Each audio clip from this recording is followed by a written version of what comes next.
কুত্তা মিটিং দিছে সুদ খাওয়ার গু খাতার সমান খাওয়া কথা কন না কে কুত্তারা একটা মিটিং দিছে যে আমরা এতদিন যে গু খাইছি এটা এখন মানুষ খাওয়া ধরছে আমরা আর খাবো না কিভাবে খায় যারা সুদ খায় ওরা গু খায় যারা ঘুষ খায় তারা গু খায় যারা টাকার বিনিময়ে চাকরি দেয় তারা গু খায় কথা কোন ঠিক কিনা কুত্তা কয় ওরাই খায় কি আমরা আর কে বলছে উলাইকা কালানা আম আল্লাহ মানুষকে বলছে চার পাওয়ালা জানোয়ারের চাইতে খারাপ বড় খারাপ বড় আর কাছে থেকে বহুত দরকার আবার কোন হুজুর কেমনে পেঁয়াজ কাঁচা রসুন খেয়ে যদি কোনো মসজিদে কোনো মুসল্লি ঢোকে সহিহ হাদিস নির্বাচিত হাদিসের ভিতরে উল্লেখ করা হয় হুজুর ভালো করে শুনেন আল্লাহর রাসূল বলেছে উনুকিন বিজারিয়াতিন ওর গেটি ধইরা মসজিদ থেকে বাইর করবে মানে সম্মান দিয়ে না কিন্তু গেটি ধরে মসজিদ থেকে বাইর করবে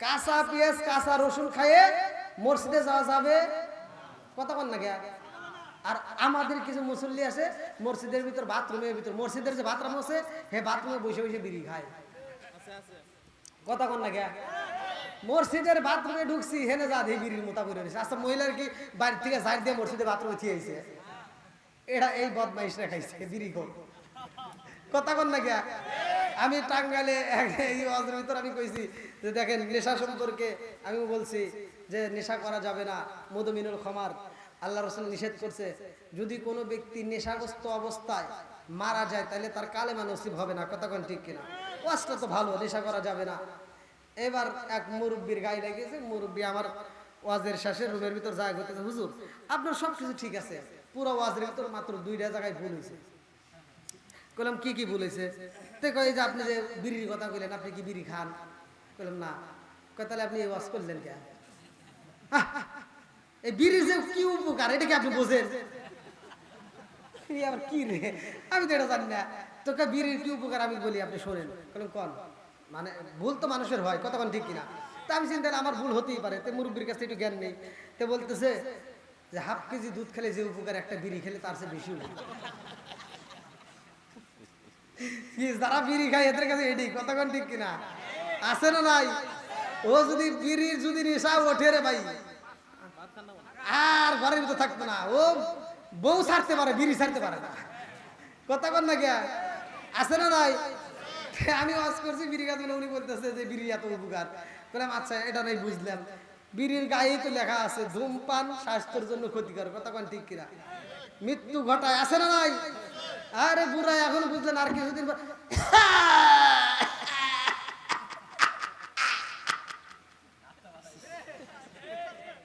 কাশতে কাশতে ওর লুঙ্গি নষ্ট হয়ে আছে তোর তো কোনো সমস্যা হয় না সমস্যা হয় যে মহিলারা হয় ওর যাবার সকালবেলা পরিষ্কার করা লাগে মহিলার মনের ভিতর কষ্ট হায় রে জীবনে কত রোমান্টিক কত কিছু দেখলাম আমার এই বদমাইশ স্বামীর ঠোঁটে একটা চুমো দিতে পারলাম না আর যদি বলা যায় তোমার এত ফজিলত আছে এত বরকত আছে কয় হুজুর যত বরকতি কর এই বদমাইশের কাছে যাওয়া যায় না কয় কে ওর ঠোঁট তো দূরের কথা ওর মুখ তো দূরের কথা ওর জামা দিয়া ওর পায়জামা দিয়া ওর লুঙ্গি দিয়া ওর পরনের চাদর দিয়া সেখান দিয়ে খালি গন্ধ আছে না নাই এই কথা বল নাকি আছে না নাই আচ্ছা মুরব্বী আর কোন জায়গায় বলেছে তে বলতেছে যে আপনি যে বললেন যে বাথরুমের ভিতর বিড়ি খাওয়া যাবে না বললাম দেখেন আমি তো এটা এমনি এমনি বলি নাই আল্লাহ মানুষ বানাইছে আবার পশু পাখি জানোয়ারও বানাইছে চার পালা জানোয়ার একটা কুত্তা একটা কুত্তার যে আদব কিতাবের ভিতর আছে একটা কুকুরের ভিতর যে লক্ষণ আছে 10টা গুণ আছে এই 10টা গুণ যদি কোনো মানুষের ভিতর থাকে সেই মানুষটা মানুষ থাকবে না সে আল্লাহর ওলি হয়ে যাবে একটা কুত্তা খাওয়ার সময় খায় হাগার সময় হাগে কথা বল না কে একটা কুত্তা দেখবেন রাস্তা দিয়ে যদি যায় ও রাস্তা দিয়ে যাইতেছে আর খাইতেছে এরকম কি দেখছেন সত্য কথা বলেন খায় না কারণ কি কুকুরের ভিতর আদব আছে সে খাওয়ার সময় খায় হাগার সময় হাগে কথা কোন ঠিক কিনা আর এই মানুষ নামের কিছু কুকুর আছে ওরা বাথরুমে বসে বসে বিড়ি খায় আবার খায় একবারে লাস্ট মানে পায়খানা শেষ হয়ে গেছে তাও বিড়ির মুতা ছাড়ে না ওই যে লাস্টে একটা সুখ টান দিব তারপরে লাস্টে একটা সুখ টান আছে ওইটা না দেওয়া পর্যন্ত বিড়ি ছাড়ে না হ্যাঁ মানে আপনারা মনে রাগ করতেছেন তাই না এগুলো সমাজে দরকার আছে না নাই একসাথে বলেন আছে না নাই?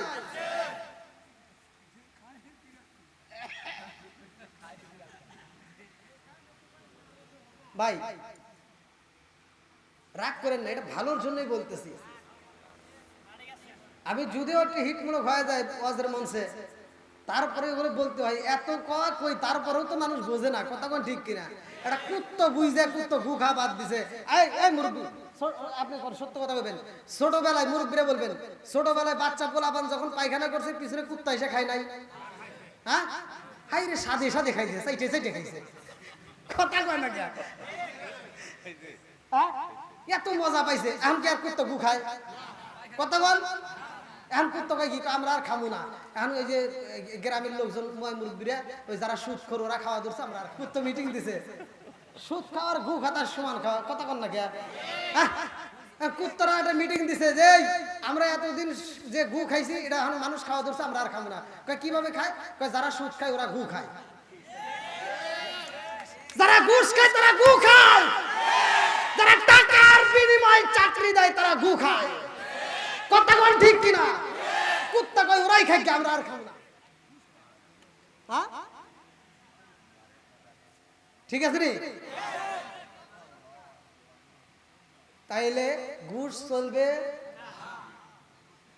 একসাথে বলেন, সুদ চলবে, নেশা চলবে। এই যে সত্য কথা যে একটা সাক্ষী দিলেন, আমার আল্লাহ খুশি নেবে যার সত্য কথা বলার কারণে। এই সন্তান হাজারো যদি অপরাধ করে, তারপর আব্বারে আব্বা করে ডাক দিলে সে পিছনে অপরাধ ক্ষমা করে দেয়।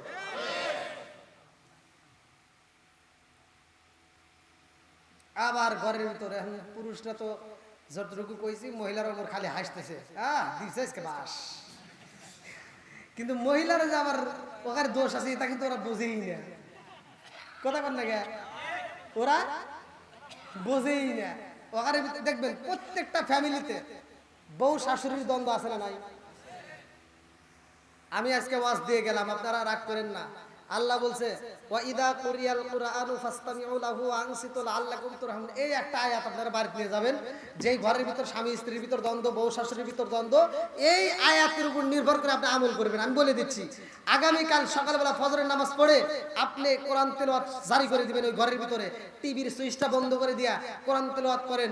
খোদার কসম, আল্লাহ বলছে ওয়া ইদা কুরিয়াল কুরআনু ফাসতামিউ লাহু ওয়া আনসিতু লাআল্লাকুম তুরহামুন।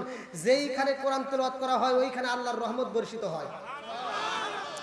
আপনার ঘরের টিভির সাউন্ডটা বন্ধ করে দিয়ে, অফ করে দিয়ে, সুইচটা বন্ধ করে দিয়ে আপনি যদি কোরআন তেলাওয়াত চালু করতে পারেন, ওই ঘরের ভিতর বরকত দিবে কে? রহমত দিবে কে? আরেকটু জোরে বলেন কে? আমরা যত ওয়াজি করি আর এটা হবে না, কারণ এই মুরব্বীদেরকে বলেন, মুরব্বীরা আপনারা ছোটবেলায় দেখেন নাই প্রত্যেকটা ঘরে ঘরে মুরব্বীরা কোরআন পড়ছে? মহিলারা পড়ে নাই? প্রত্যেকটা বাড়িতে সকালবেলা আমরা মক্তবে যাওয়ার সময় দেখছি, যে বাড়ির উপর দিয়ে যাবো ওই বাড়ির থেকে আওয়াজ এসে সুন্দর করে বিসমিল্লাহির রহমানির রহিম হামিম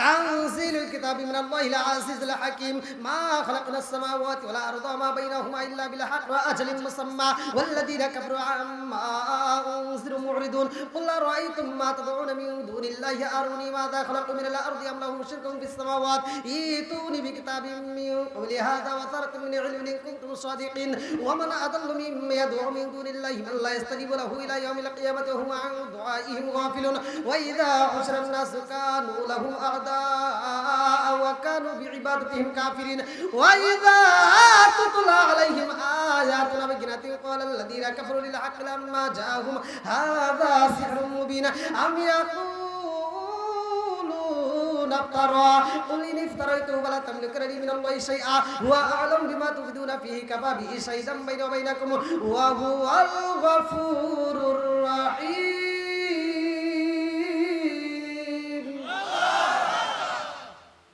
মজা লাগে নাই? কথা বলেন, মজা লাগে নাই? প্রত্যেকটা বাড়ির থেকে গুনগুন করে কোরআন তেলাওয়াতের আওয়াজ আইছে সকালবেলা, কথা কোন ঠিক কিনা? মুরব্বি সত্য কথা বলবেন। আর এখন আপনি যায়েন সকাল 8টা পর্যন্ত যাবেন, লাখ সাহেবের ভিডিও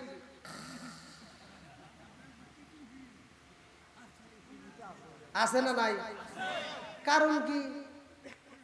এই লাখ সাহেবের বিটে রাত 1টা 2টা পর্যন্ত এই যে খালি গুতাগুতি করে। কথা বল না কে? বুড়ি শাশুড়ি ঠিক মতো উঠতে পারে না, কাজ করতে পারে না, ফজরের নামাজটা পইরা যায়, নিজেই ঘরটা ঝাড়ু দিয়ে নিজেই রান্না তুলে দেয়। লাখ সাহেবের বিটি সকাল 10টার সময় এটা বিরাজ করে, বিরাজ করে। কথা কয় না রে?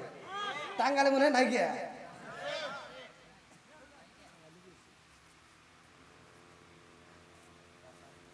আর যদি এই মেয়েটারে যে খালি দোষ দিব তা কিন্তু হয় না। মেয়েটাকে আবার যদি দোষ দিই, মেয়েটাকে হুজুর আপনি যে আমার দোষ দেন, দোষ তো ওই যে উড়িয়া খাটাসের। বলে কে? খাটাস যে পাও চাপ দিয়ে ধরে রাখে। আমরা যদিও সকালবেলা উঠে চাই, শাশুড়ি কানুর কানুর করে ভালো লাগে না, উঠতে চাই, কিন্তু এই খাটাস উঠতে দেয় না। তাহলে মগার দোষ আছে না নাই? খালি মগিরে দিলে হইব না। কথা কোন ঠিক কিনা? ফজরের নামাজ এইবার স্বামী স্ত্রী দুজন মিলে উঠিয়া যদি ফজরের নামাজ পড়া যদি তুমি কোরআন তেলাওয়াত চালু করতে পারো, ওই ঘরের ভিতর আর স্বামী স্ত্রীর ভিতর কোনোদিন দ্বন্দ্ব হবে না। জোরে কোন সুবহানাল্লাহ। কোরআন তেলাওয়াতের দরকার আছে না নাই? আর একটু জোরে কোন আছে না নাই? বন্ধুরা রে আমার মুরব্বী বাবারা ভালো করে শুই না নাও, ভালো করে শুই না নাও, ভালো করে শুই না নাও। আমার আল্লাহ আদম রে এত ভালোবাসে রে বন্ধু। আদম আলাইহিস সালাম আয়েশা বিবির কাছে কই, বিবি রে ও বিবি, আমার 2টা সন্তান রে তো তালাশ কইরা পাই না। আমার তো মনের ভিতরে কেমন যেন ভয় হয়। কাবিল তো হাবিল রে হত্যা করতে চাইছিল, এজন্য আমার ভয় লাগে। ও বিবি, তাদেরকে কোথায় পাবো? তালাশ করে পাওয়া যায় না। আদম আলাইহিস সালাম মালিকের দরবারে সিজদা যায়, কান্দে আর কয়, আল্লাহ গো ও মালিক, আমার 2টা সন্তান রে হারাইয়া তো আমি থাকতে পারি না। আমার 2টা সন্তান রে আমি চাই, আমার সন্তানগুলো কই? আর পাওয়া যায় না। বাবার মনে শান্তি নাই, মায়ের মনে শান্তি নাই। কথা কোন ঠিক কি না? বাপ মা যদি মারা যায় আমরা সহ্য করতে পারি, কারণ আমাদের ভিতর ধৈর্য আছে। পাশের বাড়ি আরেকজন এসে কয়, কান্দিস না, বাপ মরছে তাই কি হয়েছে, বয়স হয়েছে, মরবই তো। কথা বল। আগেকার মানুষ যদি মারা গেছে, পোলাপান কান্দে, বাড়িটা ভিজে হালাইছে।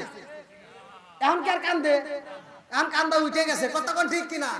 সন্তানের চাইতে মেয়েরা বেশি ভালো, ছেলেদের চাইতে মেয়েরা বেশি ভালো। একটা বাপের যদি 5টা মেয়ে হয়, বেজার হয়, মনে করে যাবি না জানি কি হইলো, আমার ক্ষতি হইলো না। তুমি মারা গেলে তোমার 5টা মেয়ে পাগলের মতো কাঁদবে। কথা কোন ঠিক কিনা? ও 6 মাস পর্যন্ত ঠিক মতো খাবার খাবে না, আব্বা আব্বা করে খালি দোয়া করবে।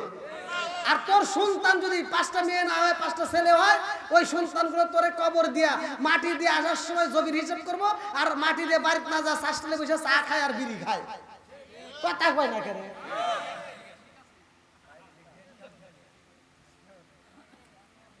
আর সন্তান যদি মারা যায়, বাপ মা বুকটা থাপড়ায় কান্দে আর কয়, আল্লাহ তোমার বিচার বুঝলাম না, আমি বুড়ি মাটাই এখনো বাইসা রইলাম, আর আমার কোলের সন্তানটাকে তুমি নিয়ে গেলা। এই বইলা মা কান্দে। কথা কোন ঠিক কিনা? বন্ধুরা রে আমার আদম আলাইহিস সালামের মনে মানে না। এইবার আদম কয়, আল্লাহ আমার সন্তান হাবিলকে যদি হত্যা করা হয়, আমি তার লাশটা একটু, তার কবরটা দেখতে চাই। আল্লাহু আকবার কয়। আল্লাহ কয়, জিবরাইল রে ও জিবরাইল, আমার সফিউল্লাহ রে এইবার কবর দিয়া দাও। অমুক বনে অমুক জঙ্গলে গেলে তার সন্তানের কবর দেখতে পারবে।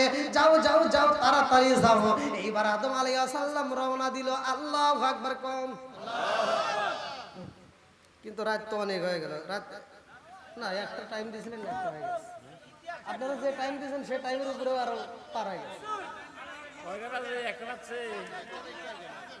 ভাই বাড়ির মাহফিল আবার বুঝতেছেন তো, ফজরের নামাজে গত রাত তো কালীহাতি থালায় খুব মানে অনেক রাত পর্যন্ত কষ্ট দিছে আপনাদের। এই যে টিটু সাহেব বিএনপির, উনি পুরা মাহফিল আমার শুনছে, আলহামদুলিল্লাহ। ও পুরা মাহফিল প্রথম থেকে শুরু করে শেষ পর্যন্ত আমার সাথেই বের হয়েছে, খুব ভালো। হ্যাঁ, এখন যেহেতু অনেক রাত হয়েছে, তা আমি চাই আসলে টাঙ্গাইল জেলায় আমার অনেক মাহফিল আছে, এরপরও আরো অনেকগুলো মাহফিল বুক করা আছে।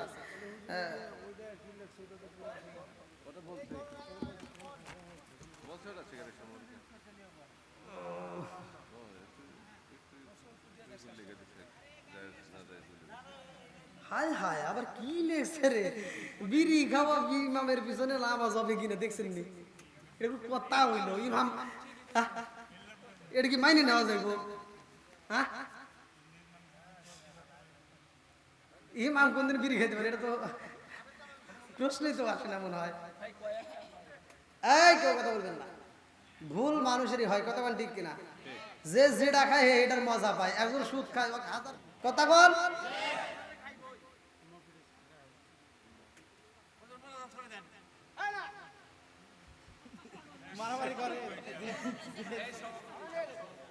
না না, এই শোনেন, আমি বলি ভাই,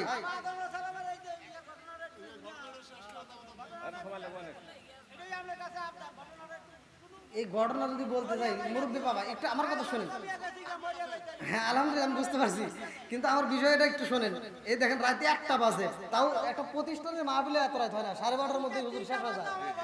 আর আপনাদের কারণে আমি কিন্তু বাড়াইছি, ঠিক আছে আলহামদুলিল্লাহ, ভালোবাসছেন এটাও ঠিক আছে, কিন্তু রাত 1টার পরে যদি ওয়াজ করি তাহলে এই মানে অনেকেই এরপরে যা যে শুবে আর ফজর নামাজে উঠতে পারবে না, আমারই কষ্ট হবে। আর তারপর হ্যাঁ এটা সত্য, যারা নামাজ পড়ে ওরা সারা রাত ওয়াজ শুনলেও নামাজ পড়বে। আর যে নামাজ পড়ে না, ওয়াজ যদি কন যে তুই আসরের নামাজ পড়ে ঘুমাবি, ফজরের নামাজ পড়ে শোকা, তাও পারবো না। আছে না নাই? যে নামাজ পড়ে সে পারবে, এটা সত্য, কিন্তু তারপরেও আরাম আয়েস বলতে একটা কথা আছে, একটু আগে ভাগে যদি শুইতে পারেন, একটু আরাম করতে পারেন, তবে ভালো হবে। তো যাও, আপনারা চাইছেন দীর্ঘ সময় আমি বাড়ির মাহফিল, আলহামদুলিল্লাহ দীর্ঘ সময় কথা বললাম, রাত 1টা পার হয়ে গেছে, আবার মোনাজাতও করতে হবে, আমরা সবাই মিলে তওবা করবো এবং মোনাজাত করবো। তোবারক আছে নাকি? ও, আবার আমার পরে আরেকজন আছে তোবারক। হ্যাঁ, ও হ্যাঁ, আবার লোকও অনেক। ওটা কি নিয়ে আসলো? ঝালমুড়ি, বাদাম বাদাম না, ঝালমুড়ি খাইছি আপনাদের এলাকায়, যে খুব মজা পাইছি। 1 প্লেট খাওয়ার পর আরেক প্লেট খাইছি আলহামদুলিল্লাহ। এরপরে এদিকে ঢুকলে আবার ওখানে এসে ঝালমুড়ি খাবো। হ্যাঁ, খুব ভালো লাগছে আলহামদুলিল্লাহ। আর যাই হোক, দীর্ঘ সময় কথা বলছি, আপনারা কি আমার কথায় কোনো কষ্ট পেয়েছেন? আমি কি কাউকে কষ্ট দিয়ে কথা বলছি? ভাই একটু এদিক সেদিক, মা বোনেরা আপনারা মনে কিছু নিয়েন না, আপনাদের বিরুদ্ধে একটু বেশি বলি, মানে আসলে আপনারা ভুলও তো করেন বেশি, তাই না? এত বুঝানোর পরেও এই গরুর মতো লাভ দিয়ে ওইটা আবার ভুল করে, আছে না নাই? মানে এত বুঝাই যে বউ শাশুড়ি দ্বন্দ্ব করে না, সকালবেলা রাইতে বুঝা ফেলাইছে, সকালবেলা আবার দ্বন্দ্ব শুরু করছে, আছে না নাই? এই নিজের শাশুড়ির চাইতে দেখবেন এই মহিলারা, এই ডিজিটাল বউরা বর্তমান সময়, এরা খালা শাশুড়ি, চাচি শাশুড়ি, অমুক শাশুড়ি, তমুক শাশুড়ি এখানে প্রশংসা করে জুড়াবে, আছে না নাই? ও এরা বোঝে না যে আমি যদি কোনো বিপদে পড়ি, আমার এই শাশুড়ি ছাড়া ওই খালা শাশুড়ি, তালা শাশুড়ি, অমুক শাশুড়ি, স্বাস্থ্য শাশুড়ি দিয়ে কাম হবো না, কথা কন ঠিক কিনা? এটা ও বোঝে না। যাই হোক, মা বোনেরা রাগ করেন না, আপনাদের বিরুদ্ধে একটু যদিও বলি, এটা আপনাদের ভালোর জন্যই বলছি, কথা বল ঠিক কিনা? আর আমার যুবক ভাইরা, আমি আপনাদের বিষয়ে একটু কথা বলছি এই নেশা সম্পর্কে, যেহেতু প্রশ্ন আসলো, এই নেশা সম্পর্কে আমি কথা বলছি। নেশা করা যাবে না ভাই। এই মুখটা আল্লাহ তাআলা এত সুন্দর করে পবিত্র রাখছে। যখন আমি আপনার মায়ের পেটে ছিলাম, মায়ের মাসিকটা যে প্রতি মাসে হয়, এটা কিন্তু আল্লাহ বন্ধ করে দেয়। আর এই রক্তগুলো, পচা রক্তগুলো আল্লাহ তাআলা খাওয়াইছে, কিন্তু এই খাওয়ানোর সিস্টেমটা কিন্তু আল্লাহ মুখ দিয়ে খাওয়াই নাই। কারণ কি? এই মুখ দিয়া আল্লাহ তাআলা খাওয়াই নাই একটা কারণ, যে এই মুখ দিয়ে আমি আল্লাহ বড়, আমি আল্লাহ মহান, আমার বান্দা বলবে, অতএব এই জবানে আমি নাপাকি ঢুকাইতে পারবো না। সূরা সুবহানাল্লাহ। আল্লাহ মায়ের একটা তার সিস্টেম নাভির সাথে ফিট করে দিয়া এই তারের মাধ্যমে খাওয়াইছে। যেরকম সুবহানাল্লাহ, কত সুন্দর করে মুখটা পবিত্র রাখছে। আর এই মুখে আমরা বিড়ি তুলি, কোন লজ্জায় তুলি বুঝেই আসে না। আবার খায়, আবার করেন না যে শুধু পুরুষে খায়, মহিলারাও এখন খায়। হ্যাঁ, এই মেয়েরাও খায়, স্কুলে যা খায়, এরা পাই করে বিড়ি টিয়া পাই করে, আল্লাহ জানে। যাই হোক, আল্লাহ এদেরকে হেদায়েত করুক, সবাই কেন আমিন। আল্লাহ আমার মা বোনদেরকে কবুল করুক, সবাই কোন আমিন। তা আমার বলা বক্তব্যের ভিতর যদি কেউ কষ্ট পায় থাকেন ক্ষমার দৃষ্টিতে দেখবেন। আর আগামীতে আবার যদি কোনো মাহফিলে আমার নাম শোনেন, দেখেন অনেক, আমি গত রাত্রে মাহফিল করছি, সেখানেও লোকজন এইভাবেই ছিল। আবার আজকের মাহফিলে, আপনাদের মাহফিলে কি কোনো লোক বাড়িতে গেছে? কেউ কি বিরক্ত হয়েছে? হয় না। আমি যদি আরো 2 ঘন্টা চালাই, আমি যদি এই আলোচনা ধরি, একটার পর একটা যে কথা আসবে, ওই কথার জন্য আরো 2 ঘন্টাকে 3 ঘন্টা করলে লোক একটা করতে পারবে না। প্রসাব আসলে ওরা প্রসাব করবে না, প্রয়োজন হলে প্রসাব করে ভিজা লাগবে, কথা থাকবো না বাইরে। কি মনে করছেন? তো যাও, অনেক বক্তা আছে দেখবেন ওয়াজ ধরছে, 5 মিনিট পরে বক্তা দেখে যাদের মতো চলে গেছে। লাস্টে কয়েকজন মুরব্বী নিয়ে বসে রয়েছে, মাইকালা বসে রয়েছে সেটের আশায়, বুঝেছ নাই। আর আমার মাহফিল আল্লাহর রহমতে আপনাদের দোয়ায় একটা লোক ওঠে নেই। তা আমি আপনাদের দোয়া এবং ভালোবাসা চাই। আবার যদি কোনো মাহফিলে আসি, সেখানে দেখা হবে। দোয়া করি আল্লাহ তাআলা আপনাদের হায়াতে বরকত দিক, উভয়কে আল্লাহ কবুল করুক, সবাই কোন আমিন। আর বিশেষ করে বাড়িওয়ালা মোহাম্মদ আবু সাইদ সরকার, যে উদ্দেশ্যে আজকে এত সুন্দর আয়োজন, অনেক কষ্টে সে ডেটটা নিছে, অনেকদিন আগে ফোন করে টাকা পাঠিয়ে বুক করে রাখছিল, যার কারণে ওই দিন ওই মাহফিলটা আরেক জায়গায় দেওয়ার কথা ছিল, এটা ছিল সিলেটে। তো যাও, ওখান থেকে এত রানিং করার থেকেও বাঁচছি, আপনাদের এখানে এসে ভালো লাগছে। আর টাঙ্গাইল জেলায় আমার অনেকগুলো প্রোগ্রাম এখনো দেওয়াই আছে। তা আপনারা আমার জন্য দোয়া করবেন। আমি আপনাদেরকে ভালোবাসি, আপনাদের জন্য মন থেকে দোয়া করি। মা বোনেরা রাগ করেন না, আপনাদেরকে যতটুকু কথা বলছি আপনারা ক্ষমার দৃষ্টিতে দেখবেন, আমি গুনাহগারের জন্য দোয়া করবেন। আজকের মাহফিলের সম্মানিত সভাপতি সাহেবের বক্তব্যের পরে আমরা একই সাথে মোনাজাত করব।